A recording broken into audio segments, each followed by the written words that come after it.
Hello guys, কেমন আছেন সবাই? আশা করি সব ভালো আছেন। আজকে আমরা কথা বলতে চাইতেছি বাংলাদেশ টপ 3 স্নাইপার লেজেন্ডের কথা, যাদের গেম প্লে দেখলে আপনারা হ্যাকার বলতে বাধ্য হবেন। বেশি কথা না বাড়িয়ে চলো আজকে ভিডিওটা স্টার্ট করা যাক। সামনে এসো।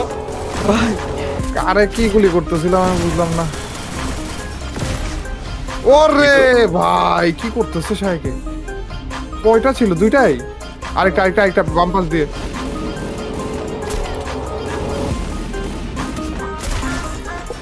ভাই ফুল স্কোর এনে ক্লিয়ার করে দিচ্ছে জানেন? রিভাইভ হলো এটা রিভাইভ হলো। ওরে সেরা।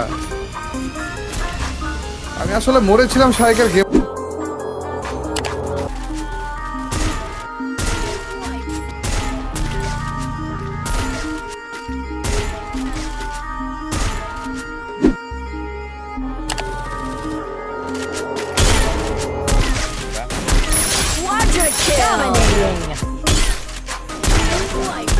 দেখা হবে নেক্সট ভিডিওতে। আল্লাহ হাফেজ।